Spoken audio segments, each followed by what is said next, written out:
हाय, आज दिवाळीचा पहिला दिवस वसुबारस. सर्वांना हार्दिक शुभेच्छा. आणि आम्ही निघालो आहे अचानक त्र्यंबकेश्वरला. अचानक प्लॅन झाला आहे, तर आम्ही चाललो आहे त्र्यंबकेश्वरला. तुम्ही पण चला आमच्यासोबत. चला, तर आम्ही आता निघालो आहे त्र्यंबकेश्वरला. आणि हे जे दरवाजे दिसते ना, हे गंगापूर डॅमचे दरवाजे आहे.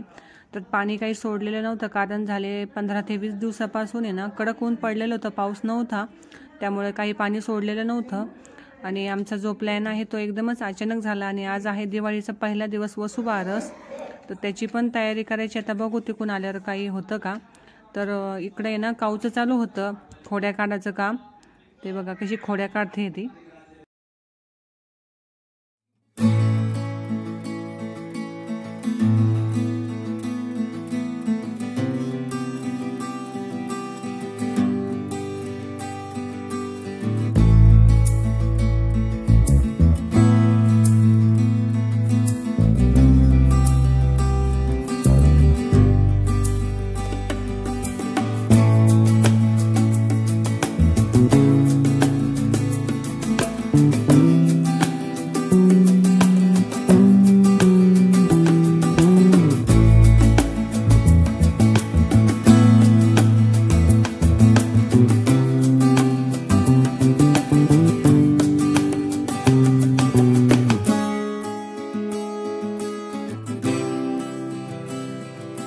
फुलं दिसत आहे ना, ही सूर्यफुलाची फुलं आहे. आणि त्यानंतर ही जी येलो वाली फुलं आहे ना, ही कशाची मला पण सांगता येणार नाही, पण मग मात्र दिसताना खूप छान दिसत होती.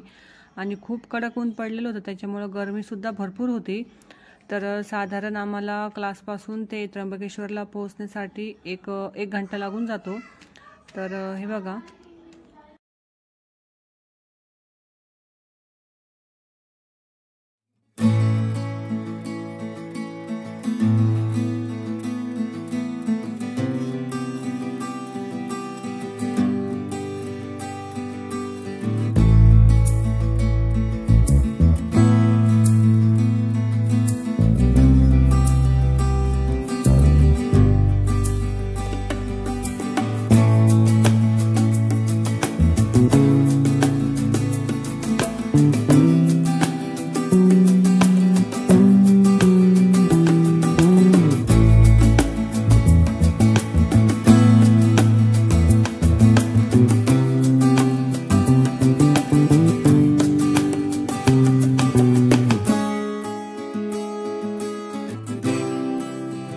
आम्ही आता त्र्यंबकेश्वरला पोहोचले. आणि खूप कडक ऊन पडलेलं होतं, तर आता टीका वगैरे लावायचं काम चालू आहे. त्यानंतर आम्ही चौघांनी पण टिके लावले. आणि गर्दी मात्र काही बाहेर दिसत नव्हती, पण आतमध्ये गेल्यानंतर आहे ना भरपूर सारी गर्दी झालेली होती. तर बराच वेळ आम्हाला दर्शनासाठी लागला. आणि हे बघा कमळाचं व्हाईटवालं फूल.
जसं जसं आम्ही पुढं जात होतो ना तशी तशी गर्दी भरपूर होत होती.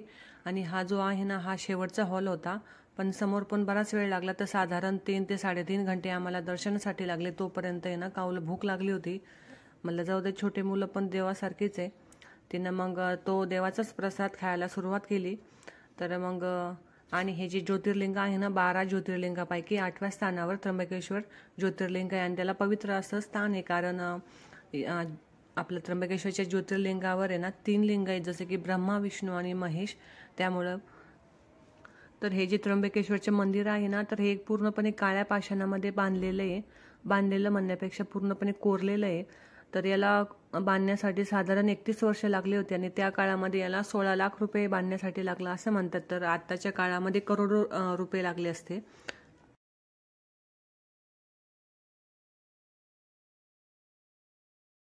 आणि इथे ना गर्भगृह खोल असल्यामुळे ना वरती असा आरसा लावलेला आहे, त्यामुळे आपल्याला आरामामध्ये महादेवाचं दर्शन होऊन जातं.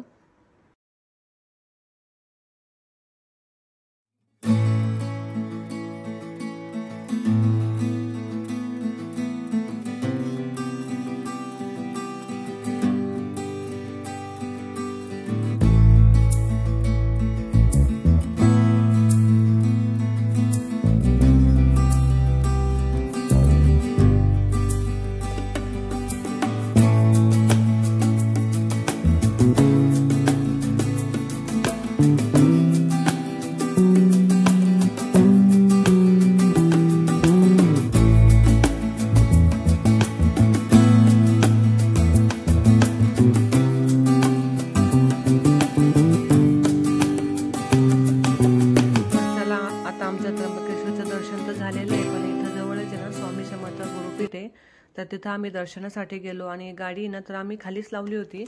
पण नंतर आम्हाला कळालं की वरती गाडी लावायला जागा होती. तर म्हणलं चला आता जाऊ द्या, लावली तर लावू द्या. तर त्यानंतर आता काऊ काय पप्पाच्या मागं पळतच होती, पण मग तिनं काही त्रास नाही दिला. आणि वरती आल्यानंतर तर बघितलं तर नजारा छान होता, पण ऊन थोडं कडक होतं उन्हाळ्यासारखं. त्यानंतर काऊ, मिठू, त्या पण थकलेलो होत्या, आम्ही पण थकलेलो होतो. त्यानंतर इथं काऊचं चालू होतं हातपाय धुवायचं काम. त्यानंतर आता आम्ही निघालो दर्शनासाठी. ते बघा काऊ कशी पळतीये. तर सर्वात आधी आम्ही काय केलं आता, कारण काऊला मिठूला पण भूक लागली होती, आम्हाला पण लागली होती. त्यानंतर इथला जो प्रसाद असतो ना त्या प्रसादाचा आम्ही लाभ घेतला. तर बघा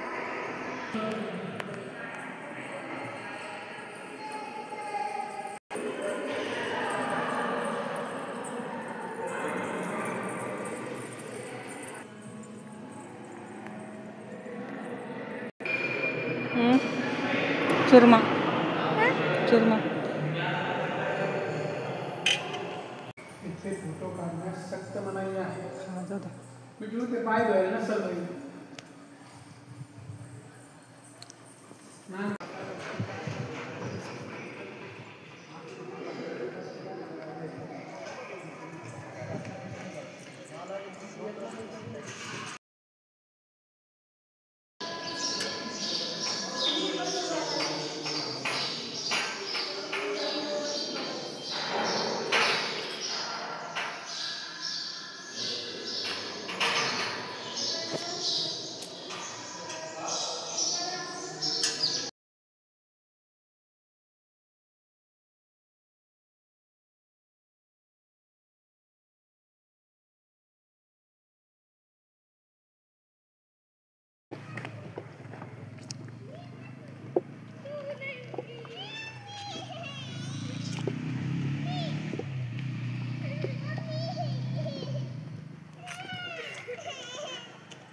आमचं आता दर्शन झालेलं होतं गुरुपेठमध्ये.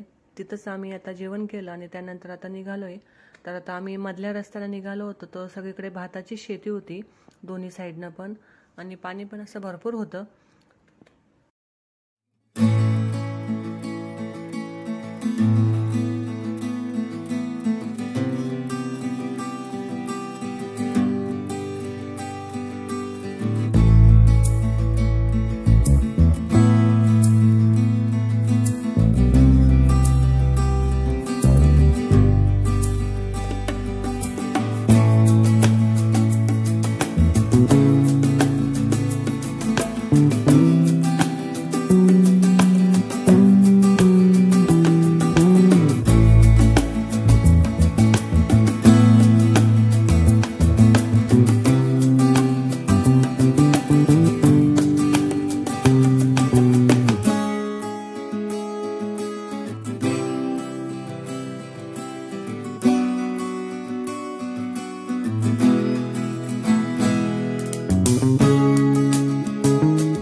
त्यानंतर मधल्या रस्त्याने हा आम्हाला एक डॅम लागला, तर या डॅमचं नाव मला काही लक्षात नाही आहे.